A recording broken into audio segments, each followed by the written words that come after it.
അപ്പൊ മന്ത്രി Sivankutty sir Sonia Gandhi arrest ചെയ്ത് ചോദ്യം ചെയ്യണം. എടാ സതീഷ, താൻ ഞങ്ങളുടെ ശിവൻകുട്ടിയേട്ടനെ പറ്റി പറയോ? ശിവൻകുട്ടിയേട്ടൻ തനിക്കെതിരെ പ്രതികരിക്കും, ഞങ്ങൾ എഴുതി കൊടുത്തിട്ടുണ്ട്, പുള്ളി ഇപ്പം നോക്കി വായിക്കും. താൻ ശ്രദ്ധിച്ചു, തനിക്കിട്ടുള്ള പണി വരുന്നുണ്ടോ? താൻ നോക്കിയിരുന്നു, ഇപ്പം നോക്കി വായിക്കും ഞങ്ങളുടെ വിദ്യാഭ്യാസ മന്ത്രി. ചെന്നങ്ങ് പറഞ്ഞേരെ ഞാനങ്ങ് പേടിച്ചു പോകും.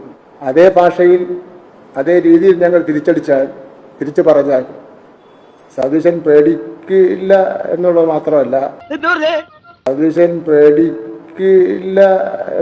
മാത്രമല്ല ചിലപ്പോൾ മൂത്രം ഒഴിച്ചു.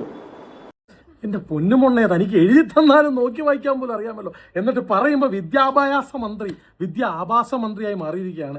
എന്തായാലും പുള്ളി ലാസ്റ്റ് പറഞ്ഞ ഡയലോഗ് എനിക്ക് ഇഷ്ടപ്പെട്ടു. മുള്ളിക്കൂ എന്ന് പറഞ്ഞു. പുള്ളി മുള്ളിക്കൂ എന്ന് പറയുമ്പോഴെങ്കിൽ മുള്ളുന്നതുമായി ബന്ധപ്പെട്ടൊരു അവയവത്തെ പറ്റി ഇങ്ങനെ ഇതിനു മുന്നേ നമ്മുടെ PC ജോർജിനെ തോന്നുന്നു പുള്ളി എന്തോ കാണിച്ച് പേടിപ്പിക്കോ മുള്ളിപ്പിക്കോ എന്താ ചെയ്തൊരു വ്യക്തി ആയതുകൊണ്ട് PC അണ്ണനോട് ചോദിക്കാം, നിങ്ങൾ കണ്ട് പേടിച്ച സാധനം എന്താണ് എന്ന് ചോദിക്കട്ടെ. ഇത് ഞാൻ എന്റെ തലയ്ക്ക് മുട്ടിക്കൂടെ കയറി കിടിഞ്ഞാമണിയും കാണിച്ചുകൊണ്ട് ചാടി പോയതാ. നിങ്ങൾ ഓർക്കുന്നുണ്ടോ വേണ്ട, ഞങ്ങൾ ജനങ്ങൾക്കും ഇങ്ങനെയുള്ള ആഘോഷകരമായ എന്തെങ്കിലും സ്ഥലം കിടുങ്ങാമണി ചാടി പോകുന്നതൊക്കെ ഞങ്ങൾക്കൊക്കെ ഒന്ന് കാണിച്ചു. ഞങ്ങൾ മറ്റേ മന്ത്രിസഭയിലും പ്രസഭയിലൊന്നും മരുന്നിരിക്കുന്നില്ല എന്ന് വെച്ച് ഞങ്ങൾക്ക് ഇങ്ങനെയുള്ള എൻജോയ്മെന്റില്ലേ. എന്നാലും ഞങ്ങളുടെ ഭാവനയിൽ ഇതൊന്ന് ഞങ്ങൾ എൻജോയ് ചെയ്യാൻ വേണ്ടി ഞാൻ ജനങ്ങൾക്ക് വേണ്ടിയിട്ട് സമർപ്പിക്കുകയാണ്. PC അണ്ണ അനുകരിക്കണം കേട്ടോ.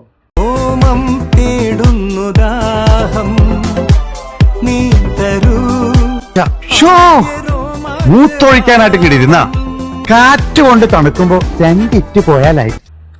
അപ്പൊ സംഭവം എന്താണെന്ന് ഞാൻ പറഞ്ഞുതരാം. ഇത് എന്തിനു വേണ്ടിയിട്ടാണ് ഈ ബഹളം ഉണ്ടാക്കിയതെന്ന് ഉള്ളത് മനസ്സിലാക്കേണ്ട. അപ്പൊ ആദ്യം പ്രതിപക്ഷ നേതാവ് എന്തിന്റെ പേരിലാണ് എടുത്തിട്ട് കൊട്ടിയതെന്ന് നമുക്കൊന്ന് കേൾക്കാം. വിദ്യാഭ്യാസ മന്ത്രി എന്റെ പിള്ളേരെ ഓർത്ത് ഞാനെങ്ങനെ സങ്കടപ്പെടാം. എന്റെ പിള്ളേരെ നിങ്ങൾക്ക് വിദ്യാഭ്യാസ മന്ത്രിയായിരിക്കുമ്പോ സ്കൂളിൽ പഠിക്കേണ്ട സ്ഥിതി നമ്മുടെ പിള്ളേർക്ക് ഉണ്ടായല്ലോ.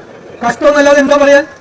2 ഓലക്കീറോ വെള്ള തുണിയോ എടുത്തോളൂ. ഈ വർഷം കൂടെ ഞാൻ സഹിക്കും.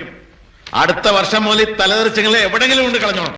അതാണ് ഈ തലതെറിച്ചതെന്ന് ഞാൻ പറയാൻ വരുന്നില്ല. വിദ്യാഭ്യാസ മന്ത്രി എന്ന് പറഞ്ഞ് ഒരു സാധനം എഴുതി കൊടുത്ത് അത് നോക്കി വായിക്കാൻ പോലും അറിയാൻ പാടില്ലെന്നുള്ള അവസ്ഥ ആലോചിച്ച് നോക്കി.